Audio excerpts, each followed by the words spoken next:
आदरणीय भाइयों बहनों, सादर नमस्ते। मैं जेठालाल विश्वकर्मा आप सभी का हार्दिक स्वागत करता हूँ। कहानी मुंशी प्रेमचंद जी की। कहानी का शीर्षक है स्वर्ग की देवी।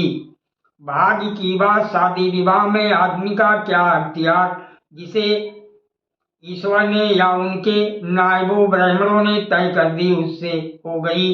बाबू भारतदास ने लीला के लिए सुयोग वर खोजने में कोई बात उठा नहीं रखी, लेकिन जैसा घर भर चाहते थे वैसा ना पा सके। वो लड़की को सुखी देखना चाहते थे, जैसा हर एक पिता का धर्म है, किंतु इसके लिए उनकी समझ में संपत्ति ही सबसे जरूरी चीज थी।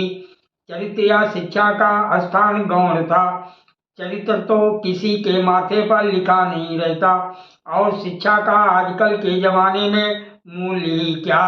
हाँ, संपत्ति के साथ शिक्षा भी हो तो क्या पूछना। ऐसा घर उन्होंने बहुत ढूंढा पर ना मिला।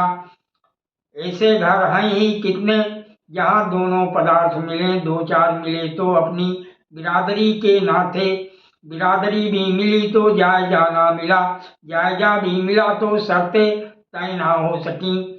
इस तरह मजबूर होकर भरतदास को लीला का विवाह लाला संत शरण के लड़के सीता शरण से करना पड़ा।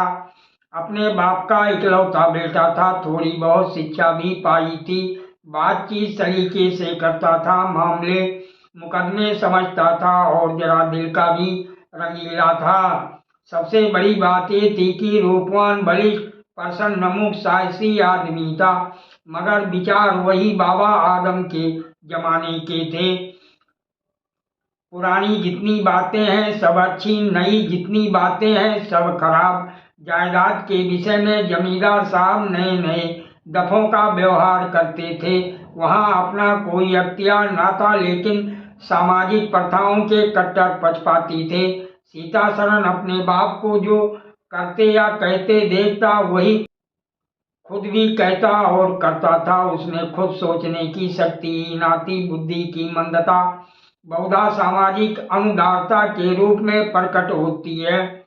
लीला ने जिस दिन घर में पांव रखा उसी दिन उसकी परीक्षा शुरू हुई। वह सभी काम जिनकी उसके घर में तारीफ होती थी वहाँ वर्जित थे। उसे बचपन से ताजी हवा पर ज्ञान देना सिखाया गया था, वहाँ उसके सामने मुंह खोलना भी पाप था। बचपन से सिखाया गया था रोशनी ही जीवन है। यहाँ रोशनी के दर्शन भी दुर्लभ थे। घर पर अहिंसा, क्षमा और दया ईश्वरीय गुण बताए गए थे। यहाँ इसका नाम लेने की भी स्वाधीनता न थी। सत शरण बड़े तीखे गुस्से आदमी थे, नाक पर मक्खी ना बैठने देते।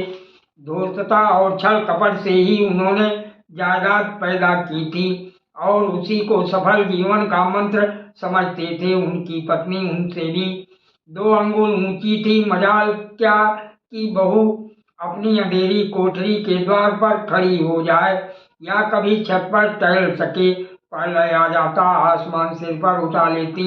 उन्हें बकने का मल था, दाल में नमक का जरा तेज हो जाना उन्हें दिन भर बकने के लिए काफी बहाना था।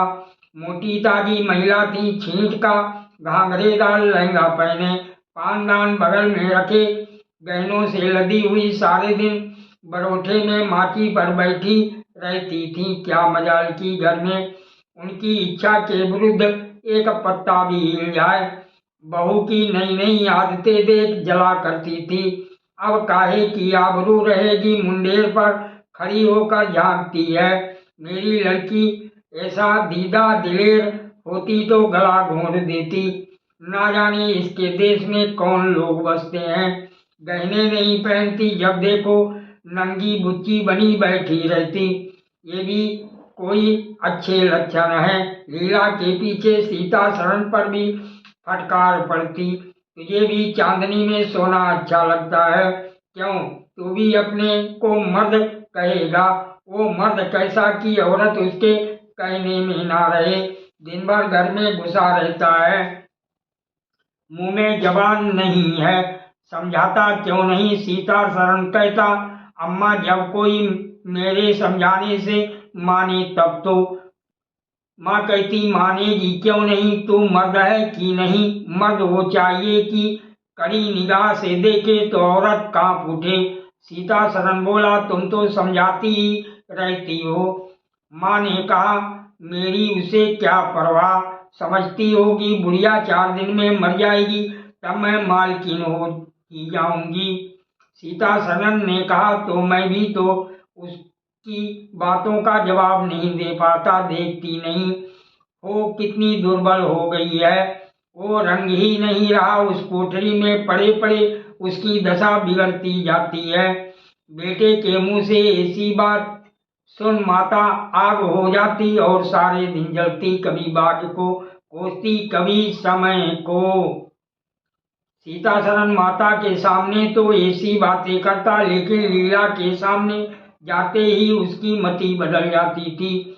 वो वही बातें करता जो लीला को अच्छी लगती, यहाँ तक कि दोनों वृद्धा की हंसी उड़ाते। लीला को इसमें और कोई सुख ना था, वो सारे दिन कुढ़ती रहती, कभी चूल्हे के सामने ना बैठी थी। पर यहाँ पसेरियों आटा थोपना पड़ता, मजूरों और टहलुओं के लिए भी रोटियां पकानी पड़ती। कभी कभी वो चूल्हे के सामने बैठी घंटों रोती। ये बात ना थी कि ये लोग कोई महाराज रसोइया ना रख सकते हों, पर घर की पुरानी प्रथा यही थी कि बहू खाना पकाए और उस प्रथा का निभाना जरूरी था। सीता सरन को देखकर लीला का संतप्त हृदय एक क्षण के लिए शांत हो जाता था। गर्मी के दिन थे और संध्या का समय, बाहर हवा चलती, भीतर देह फूंकती थी। लीला कोठरी में बैठी एक किताब देख रही थी कि सीता सरन ने आकर कहा यहाँ तो बड़ी गर्मी है, बाहर बैठो। लीला बोली ये गर्मी उन तानों से अच्छी है जो अभी सुनने पड़ेंगे। सीता सरन ने कहा आज अगर बोली तो मैं भी बिगड़ जाऊंगा। लीला ने कहा तब तो मेरा घर में रहना भी मुश्किल हो जाएगा। सीता सरन बोले बला से अलग ही रहेंगे। लीला ने कहा मैं तो मर भी जाऊं तो भी अलग ना रहूं।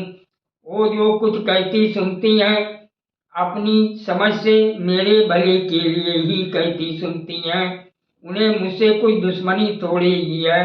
हाँ हमें उनकी बातें अच्छी ना लगे ये दूसरी बात है, उन्होंने खुद वो सब कष्ट झेले हैं जो वो मुझे झलवाना चाहती हैं। उनके स्वास्थ्य पर उन कष्टों का जरा भी असर नहीं पड़ा। वो इस 65 वर्ष की उम्र में मुझसे कहीं ठाड़ी हैं, फिर उन्हें कैसे मालूम हो कि इन कष्टों से स्वास्थ्य बिगड़ सकता है। सीता सरन ने उसके मुरझाए हुए मुख की ओर करुण नेत्रों से देखकर कहा तुम्हें इस घर में आकर बहुत दुख सहना पड़ा। ये घर तुम्हारे योग्य ना था, तुमने पूर्व जन्म में जरूर कोई पाप किया होगा।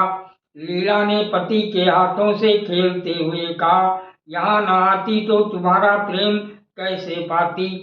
5 साल गुजर गए, लीला 2 बच्चों की माँ हो गई। एक लड़का था, दूसरी लड़की। लड़के का नाम जानकी शरण रखा गया और लड़की का नाम कामनी। दोनों बच्चे घर को गुलजार किए रहते। लड़की दादा से हिली थी, लड़का दादी से। दोनों शौक और शरीर थे। गाली दे बैठना, मुंह चिढ़ा देना तो उनके लिए मामूली बात थी। दिन भर खाते और आए दिन बीमार पड़े रहते। लीला ने खुद सभी कष्ट सह लिए थे, पर बच्चों में बुरी आदतों का पड़ना उसे बहुत बुरा मालूम होता था, किंतु उसकी कौन सुनता था। बच्चों की माता होकर उसकी अब गणना ही ना रही थी। जो कुछ थे बच्चे थे, वो कुछ ना थी। उसे किसी बच्चे को डांटने का भी अधिकार ना था। सास फाड़ खाती थी। सादर नमस्ते, शेष अगले भाग में।